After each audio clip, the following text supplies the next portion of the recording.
Hi Algebra 2 students. Today we're going to go over writing a polynomial function in standard form given certain information.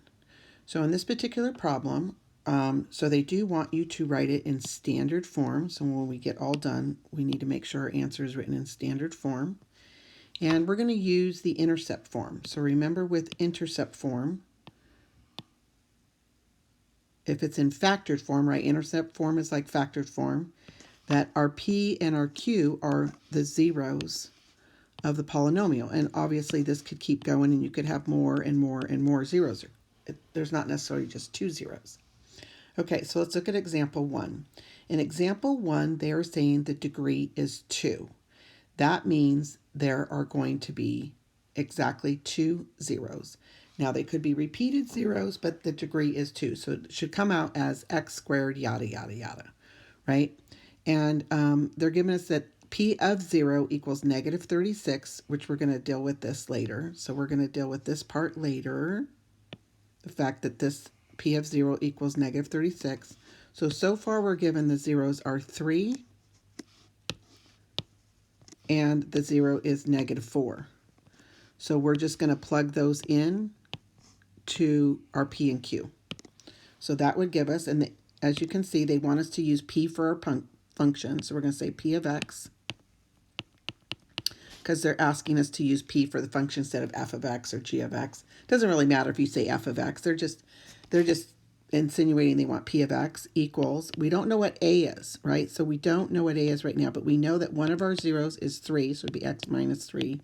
And our other zero is negative 4. So remember, it's a negative 4, so wouldn't that turn into plus 4? So doesn't that give you a 0 of negative 4? Doesn't that give you a 0 of 3? So now we have to find our a. And that's what we're going to use this piece of information for.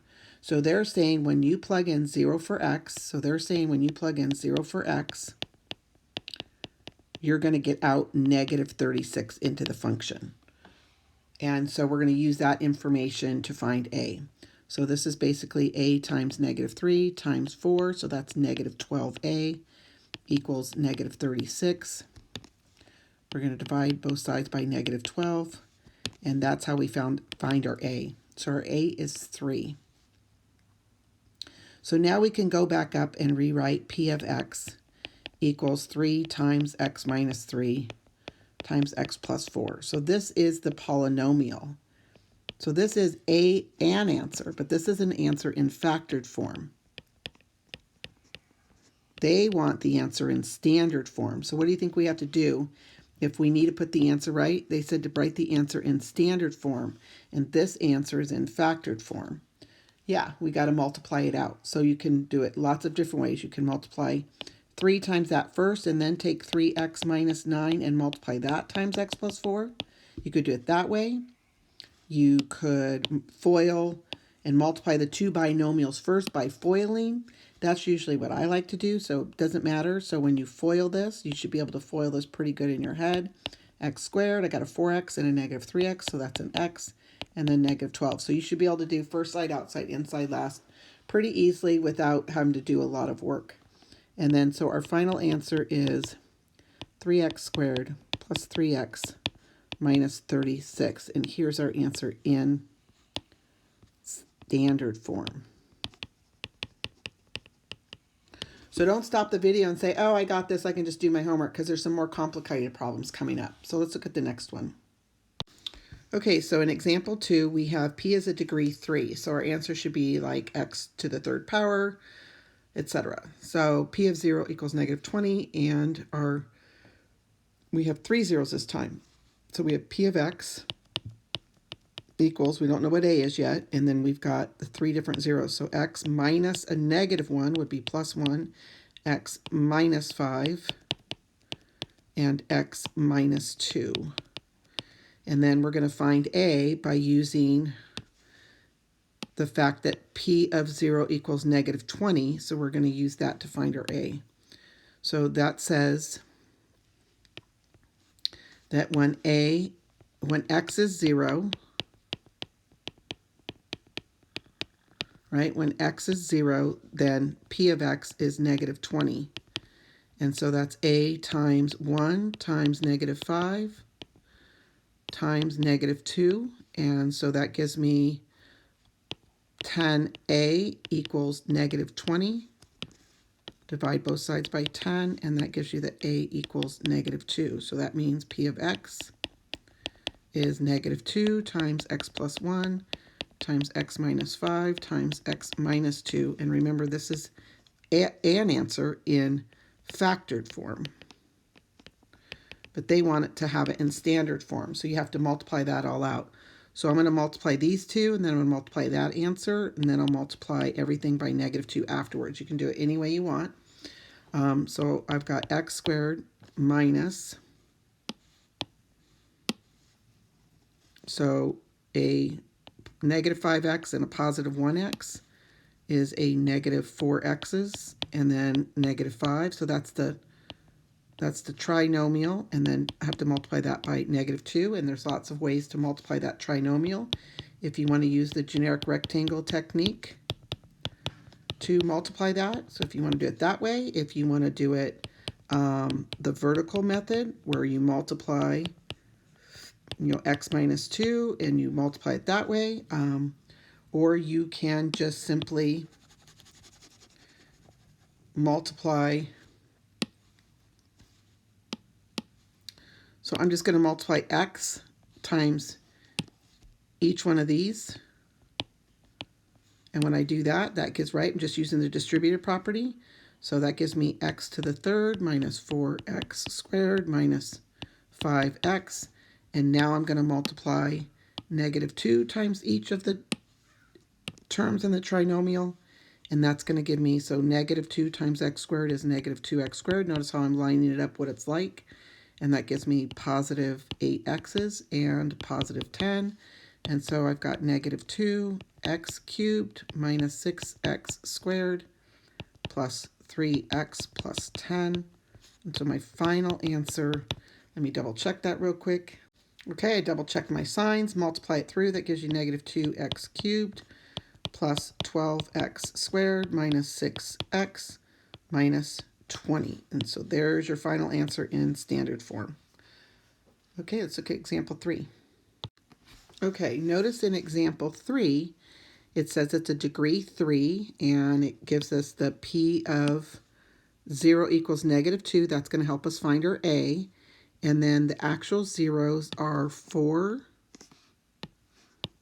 and negative 1. But it also says with the multiplicity factor of 2, or multiplicity of 2. So that means negative 1 is going to occur twice. So negative 1, so it basically means it's 4 and negative 1 and another negative 1. If they said multiplicity of 3, then that would mean 3 negative 1s. If they said multiplicity of 4, that would mean 4 negative 1s. So let's see what that means.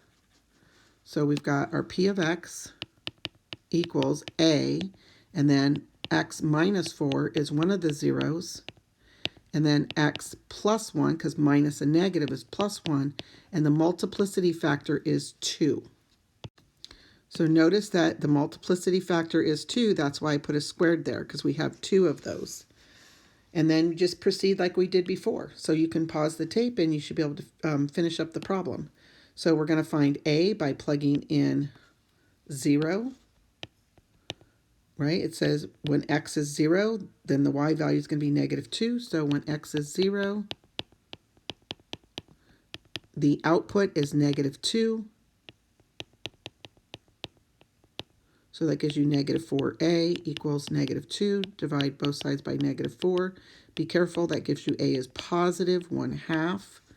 So that means p of x is equal to 1/2 times x minus 4 times x plus 1 squared. So remember, this is an answer, but this is the answer in factored form. They want it in standard form. So I'm going to FOIL this. 1x and 1x is 2x's plus 1. So remember, it's x plus 1 times x plus 1, so be careful. And then I'm going to multiply that times x minus 4. Then when I got done with all of that, I will multiply everything through by 1/2. So why don't you pause the video and see what you get.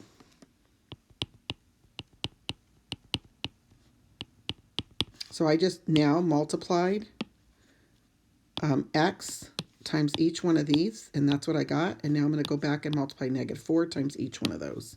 Or you can do the generic rectangles or the other way, either way. Just to distribute a property twice.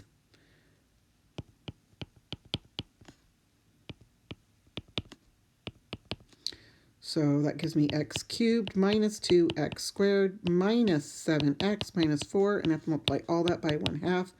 So my grand final answer is 1/2 x cubed minus x squared minus 7/2 x minus 2. So that should be your final answer in standard form. Okay, don't stop. Keep watching because there's some trickier ones coming up. Okay, notice in this particular example, so we've got our p of 0 equals 0 to help us find our a. But notice in this particular example, we have an imaginary 0. So imaginary zeros always come as complex pairs. So since we have 3i, so that means our zeros, since we have 3i, our negative 3i is also a 0. So you must have the complex conjugate. Let me rewrite that. Okay, so imaginary zeros always come as, and irrational zeros always come as complex pairs. So let me explain that for a second. So let's say that they told you that -5 plus 2i was a 0, then you would have to say -5 minus 2i is also a 0. If they said the square root of 3 was a 0, then the negative square root of 3 is also a 0, right? So if they only give you one imaginary one, then you have to have the complex conjugate pair as well.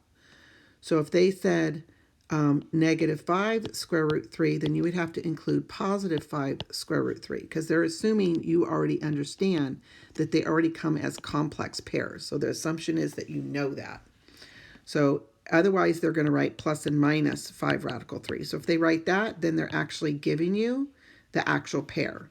So sometimes they'll write -3 plus or minus I. That means they're actually giving you both. So if they don't, you're supposed to assume that you have to include the other one in there. So we have 3 and -3i, and we also have 0. And notice it said 0 is a multiplicity of 2. So that means we have 0 twice. So p of x equals a, x minus 3i, that's for that one, and then x plus 3i, because the minus negative turns into a positive, and then we have x minus 0, and we have 2 of those. And when you actually simplify that, doesn't that give you x squared, x minus 3i, and x plus 3i? So I just rewrote it and wrote the one with the 0. Right, x minus 0 squared turns into x squared, and then I just wrote that monomial up front. So now we have to FOIL. So when we FOIL that, that gives me x squared, and then plus 3xi, and then minus 3xi for my outside and my inside. And then my last ones is a -9i squared. The oi cancels out, and that leaves you x squared plus 9, because remember, I can be replaced with -1. So that's where the x squared plus 9. And doesn't that make sense? Didn't we say earlier that if you have a sum of squares, doesn't that factor into x minus 3i and x plus 3i? Oops, x plus 3i, right? Isn't that a sum of squares? So that makes sense, right? So this makes sense that when you FOIL this, that you actually get x plus 9. Okay, so let me clean that up. Okay, so when we FOIL x minus 3i and x plus 3i, we get x squared plus 9. And then that gives us, so we're going to look at and find our a. So it says when you plug in 0,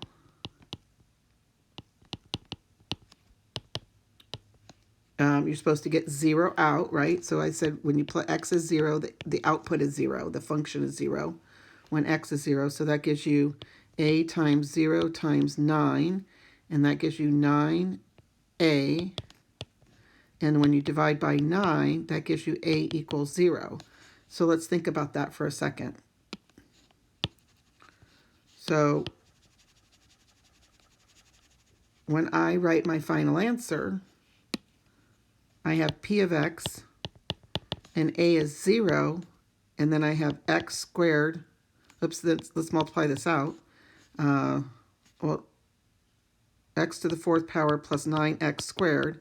And what is 0 times anything? Doesn't that just give you 0? So when that happens, when you get a equals 0 like that, that just means that a can be anything. And sometimes they'll use the letter D. So that basically means that a can be anything. So we're going to emphasize that a can be any real number. And that would be your answer for that one. Because if a equals 0, 0 times anything, it doesn't come out to be a polynomial. That just means that a can equal anything. Okay, in example 5, notice they said it's a degree 3, so it should come out as x cubed, something, something, something. And they gave us information to find our a, and look at the zeros here. Be careful, because here they've given us -2 is a 0, and -4 plus I. So some students, they think it's -2. They think it's -2, comma, -4, comma, I. There's a plus sign there. So all of this is one big 0.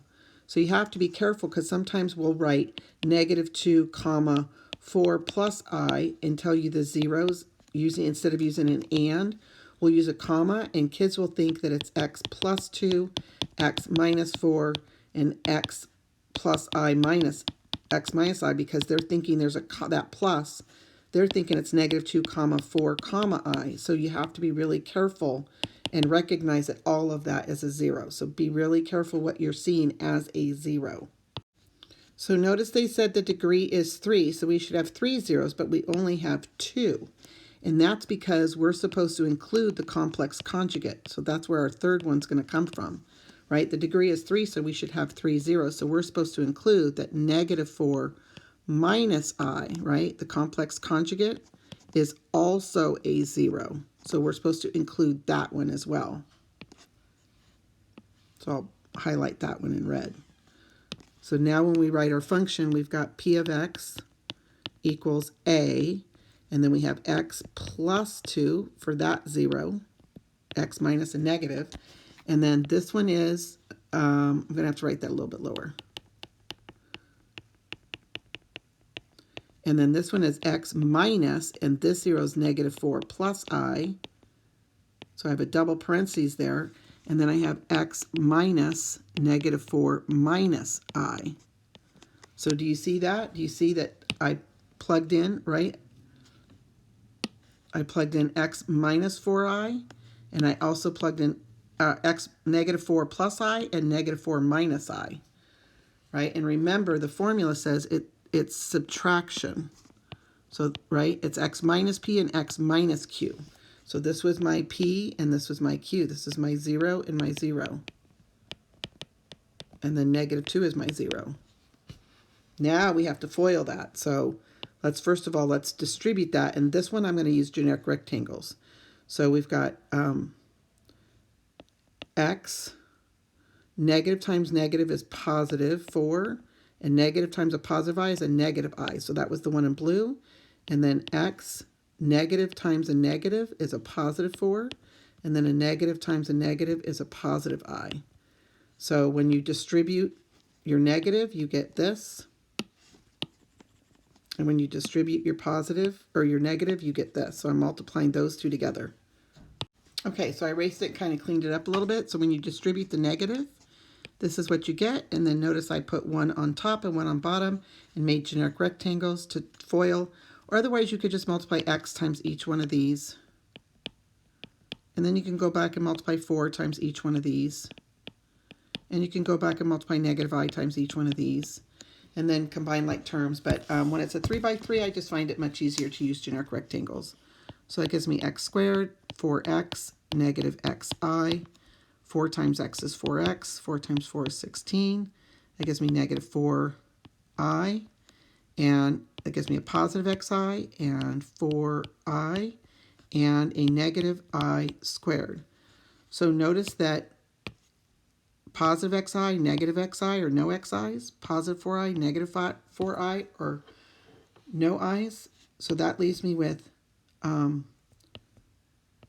x equals a times x plus 2.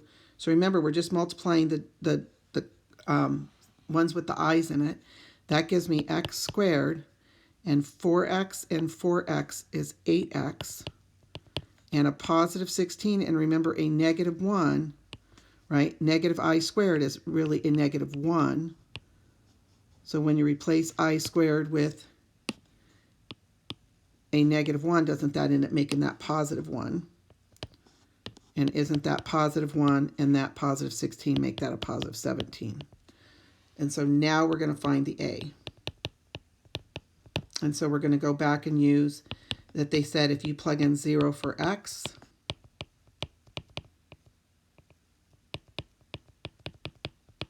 that you're supposed to get 68. So when you plug in 0 for x, you're supposed to get 68. So we're using that information way up there.